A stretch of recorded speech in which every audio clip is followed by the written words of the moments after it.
Formality से कोई प्रदूषण पैदा होता है, ये एक नहीं मानने वाली बात है। साउंड पोल्यूशन जो आपकी व्हीकल्स पैदा कर रही है, जो आपके ऑटो पैदा कर रहे हैं, जो कारपोरेशन का कचरा उठाने वाली गाड़ी सुबह सुबह दरवाजे पे पहुंचकर गाना गाती है, उससे बीमार लोग जो सोते रहते हैं उनकी नींद खुल जाती है, जो बच्चे सोते हैं उनकी नींद खुल जाती है। इसको न देखकर जो जमीन के ऊपर प्रदूषण हो रहा है, इसको न देखकर आप हवा में उड़ रहे हैं। हवा में मत उड़िए और किसी भी कानून को बनाने के लिए इतनी जल्दीबाजी मत कीजिए। पहले बहुत सोचना समझना चाहिए, फिर उसके बाद कोई रेगुलेशन जारी करना चाहिए। और भोपाल से कोई भी रेगुलेशन जारी होता है तो उसके तुरंत बाद नगरीय निकाय की तरफ से रेगुलेशन जारी होता है। इस बार नगरीय निकाय की तरफ से कोई भी रेगुलेशन जारी नहीं हुआ कलेक्टर साहब की तरफ से, जो कि बहुत जल्दी आ जाना चाहिए था कि क्या करना है और क्या नहीं करना है। कलेक्टर साहब का कोई नोटिस निकले, उसके बाद पुलिस एक्शन में आ जाती है। पुलिस जाके मंदिरों से मस्जिदों से स्पीकर उतरवाने लगती है। किसने दिया ऑर्डर? ये स्पीकर आप नीचे उतारो, ये ऑर्डर किसने दिया आपको? आप लॉ से हटकर काम कर रहे हैं, अपनी मनमानी कर रहे हैं।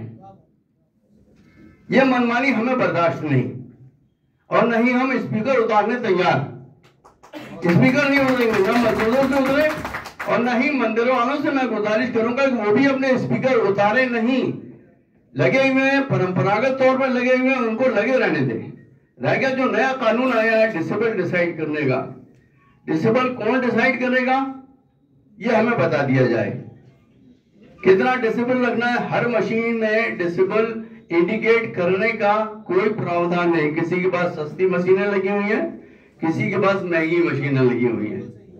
जिनके पास 1 लाख 2 लाख रुपए की मशीनें लगी हुई हैं, उनके पास आपको वो डिसेबल देखने मिल जाएगा कि मशीन डिसेबल शो कर रही है। बट जिनके पास सस्ती मशीनें लगी हुई हैं, वो डिसेबल शो नहीं करती। अब रह गया सवाल इस बात का कि परमिशन ली जाए और परमिशन लेकर फिर से हम लगवाएं, तो भाई ये तो एक तो जबरदस्ती की तानाशाही वाली बात है।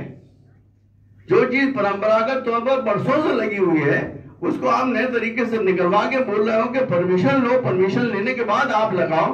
तो ये तो इबादत गाहों का मामला है। हमारे घर की शादी थोड़ी हो रही है हम आपसे परमिशन लें। हमारे घर में किसी का बर्थडे का आयोजन थोड़ी हो रहा है जो हम आपसे परमिशन लें। और डीजे बज रहा है, कोई लिमिट नहीं है डीजे बजने की। जो लोग हार्ट के पेशेंट्स हैं उनसे पूछिए आप कि उसकी जो डीजे की दमच होती है वो हार्ट तक पहुंचती है। एक आदमी की इसी डीजे की वजह से डेथ भी हो चुकी है ठक्कर ग्राम में। लिहाजा मैं कलेक्टर साहब से गुजारिश करूंगा कि अपने दिशा निर्देश जारी करें और पुलिस को मनमानी करने से रोकें। जो गांव-गांव पहुंच रही है, आउटर एरिया में पहुंच रही है, जाके स्पीकर उतरवा रही है। स्पीकर उतरवाने का रूल किसने निकाला? किसने ऑर्डर निकाला? अब हमें ऑर्डर दिखा दीजिए कि स्पीकर उतारना है मंदिरों से, मस्जिदों से, गिरजाघरों से, तब उतार लेंगे। हाईकोर्ट का ऑर्डर है आपके पास? अगर ऑर्डर है तो हम बिल्कुल मानने के लिए तैयार, बिल्कुल हम स्पीकर उतार देंगे। रह गया साउंड कम करने की बात, इससे हम बिल्कुल पूरी तरह से एग्री हैं, पूरी तरह से एग्री। हम साउंड अपना कम कर लेंगे। बेशक हम इस बात को मानते हैं कि कुछ मस्जिद वाले बिल्कुल मनमानी तौर पर अजान देने नहीं खड़े होते, बल्कि गाना गाने खड़े हो जाते हैं। बहुत सही, बहुत सही। जो अजान आपकी 2 मिनट में हो सकती है, वो उस अजान को आप 5 मिनट 7 मिनट तक लागू करते हो। ये गलत है, इसमें पाबंदी बहुत जरूरी है। दूसरी बात, एक बात ये कहना चाहूंगा कि चाहे पूरब में हो, चाहे पश्चिम में हो, चाहे उत्तर हो, चाहे दक्षिण, नमाज का समय सब जगह एक टाइम पर शुरू होता है। पूरब का अलग, पश्चिम का अलग, दक्षिण का अलग, उत्तर का अलग, ऐसा नहीं है। 4:10 पर नमाज का टाइम शुरू होना है तो 4 प्रदेश में नमाज पढ़ी जाएगी। अब ये अजानें कहीं 4:10 पे हो रही है, कहीं 4:15 पे हो रही है, कहीं 4:20 पे हो रही है। 3:30 ये गलत है। इसके ऊपर भी मस्जिद वालों करना पड़ेगा कि 4:10 पे अगर अजान होना है तो 4:10 पे आपकी नमाज का टाइम है, उसी टाइम आप अजान पुकारिए और 2 मिनट में आपकी अजान हो जाना चाहिए। रह गया जुमे का खुतबा। जुमे का खुतबा भी माइक पर होता है, ठीक है।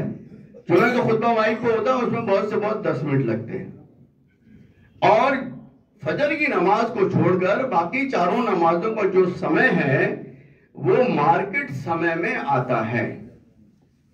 ये इस टाइम किसी के सोने का समय नहीं होता, सोने का समय सिर्फ सुबह का होता है।